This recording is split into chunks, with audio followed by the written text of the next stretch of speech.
ഖിലാഫത്ത് ഏറ്റെടുത്തു. മഹാനായ അബൂബക്കർ സിദ്ദീഖ് റളിയല്ലാഹു അൻഹു ഖിലാഫത്ത് ഏറ്റെടുത്തിട്ട് പിറ്റേ ദിവസം രാവിലെ മൂപ്പരെ തുണിക്കട്ടൊക്കെ എടുത്തുങ്ങാണ്ട് കച്ചവടത്തിന് ഇങ്ങനെ പോകുമ്പോൾ വഴിയിൽ നിന്ന് ഉമർ ഖത്താബ് റളിയല്ലാഹു അൻഹുവിനെ കണ്ടു. അല്ല, എവിടേക്കാപ്പം നിങ്ങൾ പോകണമെന്ന് ചോദിച്ചു. ഞാൻ കച്ചവടത്തിന് പോകുകയാണ് പറഞ്ഞു.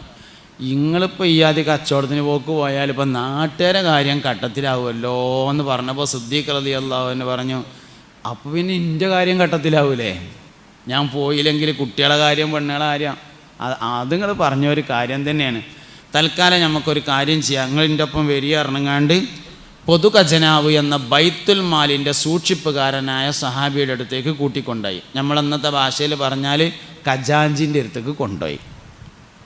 ചെന്നിട്ട് പറഞ്ഞു, ഈ അബൂബക്കർ ഇനി കച്ചവടത്തിന് പോയാൽ ശരിയാവില്ല റളിയല്ലാഹു അൻഹു, അതുകൊണ്ട് അബൂബക്കറിൻ്റെ ജീവിതത്തിനുള്ള ചിലവ് ബൈത്തുൽ മാലിന്ന് കൊടുക്കണം എന്ന് പറഞ്ഞു.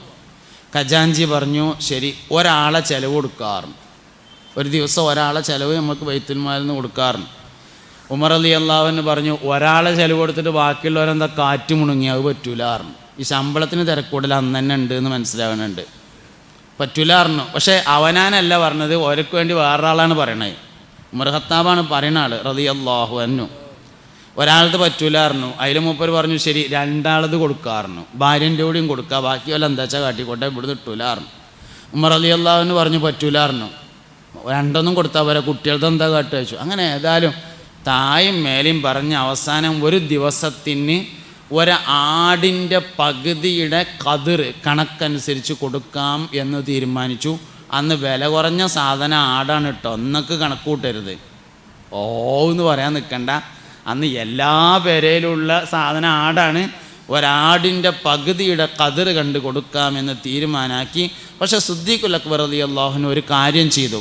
മഹാനവർകൾ വഫാത്താകുന്നതിൻ്റെ മുമ്പ് തൻ്റെ ഭാര്യയുടെ സ്വത്ത് വിറ്റിട്ട് ബൈത്തുൽ മാലിൽ നിന്നും പറ്റിയ മുഴുവൻ ശമ്പളവും തിരിച്ചടച്ചിട്ട് മരണപ്പെട്ടു.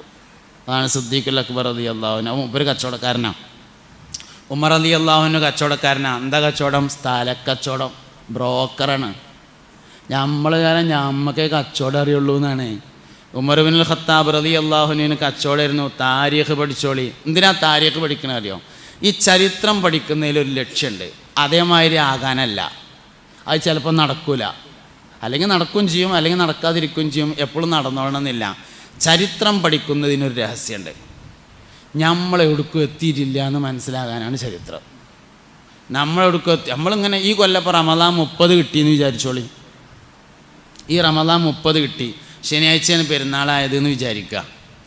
എന്നാൽ 30ൻ്റെ അന്ന് തറാവീഹ് കഴിഞ്ഞിങ്ങനെ പോകുമ്പോൾ നമ്മളിങ്ങനെ പറയും, അൽഹംദുലില്ലാഹ് ഈ കൊല്ലം തറാവീഹ് കിട്ടിയിട്ട് 30ഉം കിട്ടി, ഞാൻ 30 നിസ്കരിച്ചു എന്നൊക്കെ പറയുമ്പോൾ നമ്മക്കനങ്ങ് തോന്നും സ്വർഗത്തിൽ ഒരു നിലക്കും സ്ഥലം മതിയാവില്ല കേട്ടോ. കാരണം 30 തറാവീഹാണ് നിസ്കരിച്ചിട്ടുണ്ടേ, എന്തായാലും കുറച്ച് വലിപ്പം കൂട്ടേണ്ടി വരും എന്ന് വിചാരിച്ച് നമ്മളിങ്ങനെ പോകുമ്പോൾ പിറ്റേന്ന് പെരുന്നാൾ നിസ്കാരത്തിന് വന്നപ്പോൾ ഇമാമ് പ്രസംഗിക്കാണ്.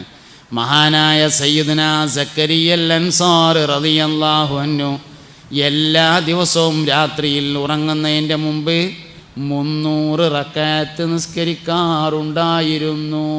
അപ്പം മനസ്സിലാവും നമ്മൾ 30 തറാവീഹ് ഒടുക്കും എത്തിയിട്ടില്ലാന്ന്. അതിനാണ് താരീഖ്, അതിനാണ് മുൻഗാമികളുടെ താരീഖ് പഠിക്കുക എന്ന് പറയുന്നത്. അബ്ദുറഹ്മാൻ ഇബ്നു ഔഫ് റളിയല്ലാഹു അൻഹു ആണ് സഹാബത്തിലെ ഏറ്റവും അറിയപ്പെട്ട കച്ചവടക്കാരൻ. ഇതല്ലോണം പഠിച്ചോളിങ്ങൾ കേട്ടോ. നിന്നോട് കച്ചവടക്കാരെ പറ്റി പറയണമെന്ന് ഇവർ പറഞ്ഞതുകൊണ്ടാണ് ഞാനത് പറയണത്. ഭൂരിഭാഗം ഇവിടെ ഉണ്ടാവാൻ സാധ്യത ഉള്ളത് കച്ചവടക്കാരായിരിക്കും എന്ന് പോലും മനസ്സിലാക്കിയതായിരിക്കും അങ്ങനെ പറയാനുള്ള കാരണം എന്ന് ഞാൻ മനസ്സിലാക്കുന്നു. ഞാൻ അല്ലെങ്കിലും ഒരു നിലക്കല്ലെങ്കിൽ മറ്റൊരു നിലയ്ക്ക് നമ്മൾ കച്ചവടക്കാരാണ്. ആരെ വിൽക്കാത്തവർ, ആരെ വാങ്ങാത്തവർ, ഇതിലെല്ലാവരും വിൽക്കണവരും എല്ലാവരും വാങ്ങണവരുമാണ്. അതൊരു നിലക്ക് കച്ചവടമാണല്ലോ. കച്ചവടക്കാർ എന്ന പേരിൽ അറിയപ്പെട്ടില്ല. സ്വഹാബത്തിൽ ഏറ്റവും വലിയ കച്ചവടക്കാരൻ അബ്ദുറഹ്മാൻ ഇബ്നു ഔഫ് റളിയല്ലാഹു അൻഹു ആയിരുന്നു. മഹാനവറുകൾ മക്കയിൽ നിന്ന് മദീനയിലേക്ക് ഹിജറ വന്നു. മുസ്തഫ നബി സല്ലല്ലാഹു അലൈഹി വസല്ലം തങ്ങൾ ഒരു അൻസാരിയായ മനുഷ്യന് അബ്ദുറഹ്മാൻ ഇബ്നു ഔഫിനെ ഏൽപ്പിച്ചു കൊടുത്തു. നമ്മളൊക്കെ നാട്ടിൽ ദർസുള്ള പള്ളിയിൽ മുത്തഅല്ലിമീങ്ങൾ വന്നാൽ കമ്മിറ്റിക്കാർ കാട്ടുമല്ലോ, ഈ കുട്ടീനെ ഇജ്ജുകൊണ്ടേക്കോ, ഈ കുട്ടീനെ ഇജ്ജുകൊണ്ടേക്കോ. അങ്ങനെ ഉണ്ടായാൽ പിന്നെ കുറച്ച് ദിവസം ഇങ്ങനെ പോകും. ആദ്യമൊക്കെ ചിലവ് വരാമെന്ന് പറയും, പിന്നെ അത് സ്വന്തം വരമായിരിക്കും, പിന്നെ ചിലവരേത്ത ഉമ്മാനെ ഉമ്മ എന്ന് വിളിക്കൽ തുടങ്ങും. അബ്ദുറഹ്മാൻ ഇബ്നു ഔഫ് റളിയല്ലാഹു അൻഹു മക്കത്ത് നിന്ന് മദീനത്തേക്ക് വന്നപ്പോൾ നബി തങ്ങൾ ഒരു അൻസാരിക്ക് കൊടുത്തു, കൊണ്ടേക്കോ പറഞ്ഞു. ആ അൻസാരി എന്ത് ചെയ്തു അറിയോ, വീട്ടിൽ കൊണ്ടുപോയിട്ട് രാത്രി ഭക്ഷണമൊക്കെ കഴിച്ച് നമ്മളെ ഭാഷയെ പറഞ്ഞാൽ ചോറൊക്കെ തിന്ന് കിടക്കാൻ നേരത്ത് മൂപ്പരോട് പറഞ്ഞു, കുട്ടിയെ എനിക്ക് 2 ഈത്തപ്പനത്തോട്ടമുണ്ട്, നല്ല കായ്ക്കണ 2 തോട്ടാണ്. ഇത് നേരം വെളുത്താലേ ഇതിൻ്റെ 2 ഈത്തപ്പനത്തോട്ടം ഒന്ന് കാണണം, എന്നിട്ട് അതിലെനിക്ക് ഏറ്റവും ഇഷ്ടപ്പെട്ട ഈത്തപ്പനത്തോട്ടം ഏതാണോ അത് അനക്ക് തരാം, എന്നാൽ പിന്നെ അനക്ക് അയിമോട് സുഖമായിട്ട് കയ്യാലോ. പിന്നെ ഒരു കടന്ന വർത്താനം കൂടിയും പറഞ്ഞു, എനിക്ക് 2 പെണ്ണുങ്ങളുണ്ട്, ഭാര്യമാർ. നാളെ നേരം വെളുക്കുമ്പോൾ 2 ആളെ ഒന്ന് കാണുക, നല്ല ഇഷ്ടപ്പെട്ടത് ആരേച്ചാൽ ഓക്ക് സമ്മതമാണെങ്കിൽ ഞാൻ ഒഴിവാക്കിയിട്ട് അനക്കാണ് കെട്ടിച്ചേരാം. ആദ്യകാലമാണ് കേട്ടോ ഇസ്ലാമിൻ്റെ, അനക്കാണ് കെട്ടിച്ചേരാറുണ്ട്.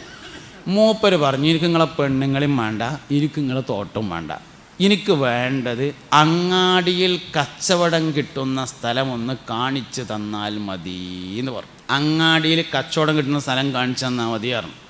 അങ്ങനെയാണെങ്കിൽ അത് കാണിച്ചു തരാം. എല്ലാ സ്ഥലത്തും കച്ചവടം കിട്ടൂല, എല്ലായിടത്തൊന്നും കച്ചവടം കിട്ടൂല. കച്ചവടം കിട്ടൂല എന്ന് കണ്ടാൽ എത്ര നേരത്തെ ഷട്ടർ താത്തുന്നോ അത്രയും നഷ്ടം കുറക്കാം. കച്ചവടം നഷ്ടമാണ് എന്ന് മനസ്സിലായാൽ പിന്നെ ഒരു കാരണവശാലും പിടിച്ചിക്കാൻ പറ്റൂല. എത്ര നേരത്തെ അവസാനിപ്പിക്കുന്നോ അത്രയും നഷ്ടം കുറയുന്നുള്ളതാണ്. എല്ലാ സ്ഥലവും കച്ചവടം കിട്ടുന്ന സ്ഥലമല്ല. അതുകൊണ്ട് എനിക്ക് കച്ചവടം കിട്ടുന്ന സ്ഥലം കാണിച്ചു തരണം എന്ന് പറഞ്ഞു. പിറ്റേ ദിവസം രാവിലെ മൂപ്പരെയും കൂട്ടിയിട്ട് അങ്ങാടി പോയിട്ട് പറഞ്ഞു, ഇതാ ഈ ഒരു മൂലൻ്റെ വകയാണ്, ഈ ഒരു മൂല ഇവിടെ ഇരുന്നാൽ എല്ലാവർക്കും നല്ല കച്ചവടം കാണലുണ്ട് പറഞ്ഞു. അങ്ങനെ മൂപ്പരടുത്ത് മക്കത്തുനിന്ന് വന്നപ്പോൾ ഉണ്ടായിരുന്ന ചില്ലറ പൈസ ഉണ്ടായിരുന്നു, അതിന് എന്തോ ഒരു സാധനം വാങ്ങിയിട്ട് ആ മൂലൊക്കെ ചെന്നുങ്ങാണ്ട് ടവ്വലാണ് വിരിച്ചിട്ട് അവിടെ ഇരുന്ന് സാധനം വെക്കാൻ ഒഴിവില്ലാതെ ഒരാൾ വന്നിട്ട് ചോദിച്ചു, കൊടുക്കാനുള്ളതാന്ന് ചോദിച്ചു. ആന്ന് പറഞ്ഞു. എന്താ തരേണ്ടതെന്ന് ചോദിച്ചു. ചെറിയൊരു ലാഭം കൂട്ടി പറഞ്ഞു. അത് വാങ്ങി. അത് വിറ്റിങ്ങാണ്ട് വേറൊരു സാധനം വാങ്ങി. പിന്നെ അടുത്തത് വാങ്ങി. അങ്ങനെ അങ്ങോട്ട് കച്ചവടം തുടങ്ങിയിട്ട് മലഞ്ചെരിവ് നിറയെ ആടുകൾ, മാടുകൾ, ഒട്ടകങ്ങൾ അബ്ദുറഹ്മാൻ ഇബ്നു ഔഫ് റളിയല്ലാഹു അൻഹുവിനായി. മുത്തുനബി വഫാത്താവുമ്പോൾ സല്ലല്ലാഹു അലൈഹി വസല്ലം 9 ഭാര്യമാർ ജീവിച്ചിരിപ്പുണ്ടായിരുന്നു. ഈ 9 ആൾക്കാരുടെ ഫുള്ള് ചെലവ് നടത്തുന്നത് അബ്ദുറഹ്മാൻ ഇബ്നു ഔഫ് റളിയല്ലാഹു അൻഹു ആണ്. മക്കത്തുനിന്ന് ഒന്നുമില്ലാതെ അങ്ങോട്ട് വന്നതാണ്.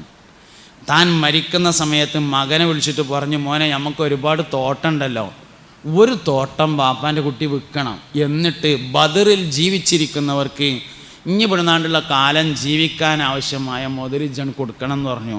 ഒരു തോട്ടം വിറ്റ് കിട്ടിയ സമ്പത്ത് ബദറിൽ ജീവിച്ചിരിക്കുന്നവർക്ക് മുഴുവൻ കൊടുത്തിട്ട് പൈസ ബാക്കിയുണ്ടായിരുന്നു. അത്രയും വലിയ പൈസക്കാരനായി അബ്ദുറഹ്മാൻ ഇബ്നു ഔഫ് റളിയല്ലാഹു അൻഹു മാറിയതിൻ്റെ പിന്നിൽ ഒരു രഹസ്യമാണ്. കച്ചവടം വിജയിക്കാൻ അബ്ദുറഹ്മാൻ ഇബ്നു ഔഫ് റളിയല്ലാഹു അൻഹുവിൻ്റെ പേരിലാണ് ഫാത്തിഹ ഓതേണ്ടത് കേട്ടോ. ഏത് വിഷയമാണെങ്കിലും ആ വിഷയത്തിൽ വിജയിച്ച ആളുകളെയാണ് തവസ്സുൽ ചെയ്യേണ്ടത്. കച്ചവടത്തിൽ ഏറ്റവും നന്നായി വിജയിച്ച ആൾ അബ്ദുറഹ്മാൻ ഇബ്നു ഔഫ് റളിയല്ലാഹു അൻഹു ആണ്.